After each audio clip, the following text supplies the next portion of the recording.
नमस्कार दोस्तों, मैं हूं डॉक्टर बी.एम. Baghel, principal polytechnic. चैनल को लाइक और सब्सक्राइब कर दीजिए। 20 मार्च 2000 एक ऐतिहासिक तिथि है जब स्टॉक एससी और बीएससी में लिस्ट हुआ था। इस स्टॉक ने मात्र 2 ईयर्स 30 मार्च को इसके 2 साल पूरे होंगे। 2 सालों में इस स्टॉक ने 25,264% का रिटर्न। 25,000 तक जिसने इस स्टॉक में ट्रेड नहीं किया होगा वो सोचता होगा कि इस स्टॉक की जानकारी मुझे पहले क्यों नहीं। बेहतरीन ट्रैक रिकॉर्ड है। एक साल में 168% की वृद्धि इस कंपनी में देखी गई और 6 माह में लगभग 59% की वृद्धि है और एक माह में 18% की वृद्धि है। 5 दिन में 21% की वृद्धि है। एक दिन में 12% की वृद्धि है। मतलब ओनली इंक्रीज और इंक्रीज वाली कहानी है। अगर हम पिछले 2 साल की बात करें तो चार्ट 3 अप्रैल 2020 से उपलब्ध है। वहां से ये स्टॉक जो मात्र 3 अप्रैल से 8 मई तक इस स्टॉक ने 3347% रिटर्न दे दिया। वहां से जो उठा है तो उठता ही चला जा। ये वह पीरियड था जब मार्केट में बड़ी गिरावट आ रही थी, लेकिन इस स्टॉक में गिरावट नहीं आई और ये ऊपर चलता गया। 25,264% रिटर्न। का नाम है हिताची एनर्जी इंडिया लिमिटेड। तो बहुत ही शानदार कंपनी है। इसकी पेरेंट ऑर्गेनाइजेशन है ABB company. ABB power production and system India ने अनाउंस किया था कि वो अपनी रीब्रांडिंग कर रही है और अब उसका नाम हिताची एनर्जी इंडिया लिमिटेड होगा। 2020 में हिताची और एबीबी पावर ग्रिड्स आपस में इकट्ठे हो गए और उन्होंने ज्वाइंट वेंचर कर लिया और वो डिजिटल टेक्नोलॉजी के क्षेत्र में नए लीडर बनकर उभरे। उन्होंने इंडिविजुअल बेसिस पे अपने अपने स्तर पर टेक्नोलॉजी के सेक्टर में कई दस्तखती की, तो बाद में उन्होंने इकट्ठा होना उचित समझा और इकट्ठे होने के बाद वो टेक्नोलॉजी सेक्टर में चैलेंजेस हैं उनसे निपटते हुए अपने ग्राहकों को बेस्ट सॉल्यूशन और बेस्ट फैसिलिटीज और बेस्ट टेक्नोलॉजी एनर्जी के क्षेत्र में सुविधाएं देना चाहते हैं।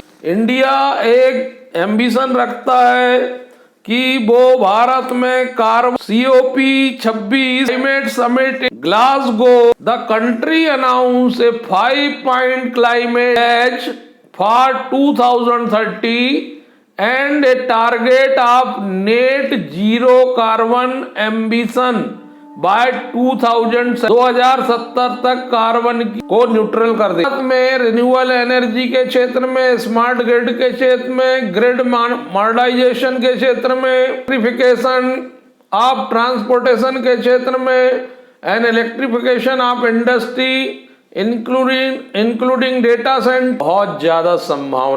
और हिताची एनर्जी इस उद्देश्य को लेकर चल रही वो अपने पोर्टफोलियो में को इस प्रकार से विस्तारित करे। Evolving energy landscape in India में वो अपनी जगह शानदार बना सके और and grow faster than the market. वो अपनी HVDC स्पेस सेंटर में वो अपनी लीडर पोजीशन को बहुत मजबूत बनाना चाहती है। Hitachi energy behind 50% of all HVDC project in India and raise the share of its transformers and grid automation business in high growth segment such as rail और data centre में अपनी उपस्थिति बढ़ाना चाहती है। हिताची एनर्जी लगभग 80% product India में locally manufacturing करती है और एक सिंगल पॉइंट सोर्स है हिताची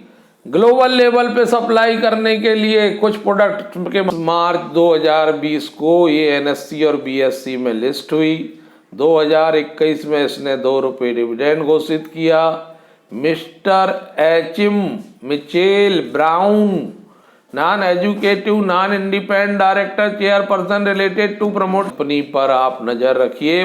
ए ग्रुप की कंपनी है, T2 सेटलमेंट है, इंडेक्स S&P BSE 500 में है, इंडस्ट्री हैवी इलेक्ट्रिकल इक्विपमेंट है, E 107.86, P थोड़ा हाई, प्राइस बुक वैल्यू 16.67 की है, रिटर्न ऑन इक्विटी बहुत शानदार है 15.45 की, मार्केट का फुल कैप 16,365, कज वैल्यू 2 रुपए की है, 52 4040 हाई है और 52 वीक का लो 1269 रुपए। दोस्तों ये स्टॉक 15 रुपए 10 पैसे बढ़कर 3 अप्रैल 2020 को इस स्टॉक की कीमत 15 रुपए 10 पैसे, ये बढ़कर आज जो है 3830 रुपए हो गया 2 साल। 8 मई 2020 को इसकी कीमत 798 रुपए 15 पैसे, आश्चर्यजनक तरीके से रेज हुआ है ये, अविश्वसनीय अद्भुत तरीके। यदि रिजल्ट की बात करें, statement of unaudited financial result for the quarter and 31 दिसंबर 2000। दोस्तों सेल्स इनकम फ्रॉम ऑपरेशन की बात करें तो 1094.1 करोड़ आई है 31/12/2021 की स्थिति, और नंबर में यह 823.24 करोड़ थी Q2 में, और समान तिमाही में 1025.69 करोड़ थी। तो चाहे Q2 की बात करें या फिर चाहे ईयर टू ईयर बात करें, सेल्स और रेवेन्यू फ्रॉम ऑपरेशन में वृद्धि हुई है। अगर प्रॉफिट बिफोर टैक्स की बात करें तो 83.35 करोड़ आया, जो 47.20 करोड़ था Q2 में, 75.58 करोड़ था समान तिमाही 2020 में। तो Q2 लगभग प्रॉफिट दोगुना हो गया है, थोड़ा सा कम अगर माने तो लगभग दोगुना हो गया है, जबकि ईयर टू ईयर प्रॉफिट में 8 करोड़ की लगभग वृद्धि हुई है। और नेट प्रॉफिट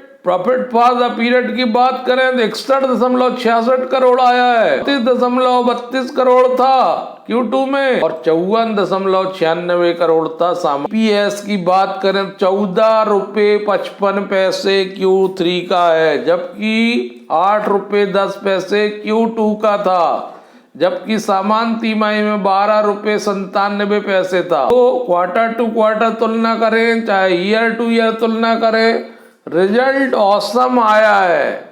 यही वजह है कि स्टॉक में उसका रिफ्लेक्शन भी देखने को मिल रहा है। आज ही स्टॉक ने 12% की दौड़ लगाई और 4004 रुपए हाई बनाया है आज, और वहां से नीचे आए। तो इस स्टॉक पर आपको नजर रखना चाहिए। FII ने 4.96% का हिस्सा लिया है, आई ने 1.58% का हिस्सा लिया है, पब्लिक के पास 18.45 है, 0.01% अदर्स के पास है। मोटर ने बहुत बड़ा हिस्सा 75% अपने पास रखा है। ये अपने आप इस बात का संकेत है कि ये स्टॉक, ये कंपनी बहुत मजबूत है और आगे बहुत ज्यादा ग्रो कर सकती है। नवंबर 2020 में भी उनका स्टेक 75% था और 21 में भी 75% है, रिमेन अनचेंज है, कोई प्रमोटर प्लेजिंग नहीं है। म्यूचुअल फंड ने अपना डिक्रीज किया है 1.93 से 1.58 दिसंबर 21 में, ये रिजल्ट आने की पूर्व की बात है। मेन अनचेंज 11 की 11 है। FII ने अपना स्टेक बढ़ाया है 4.71 से 4.9, स्टॉक बहुत बड़ा हो चुका है दोस्तों। और पीयर्स में siemens, Havells India, ABB India, CJ power, तो आप इसको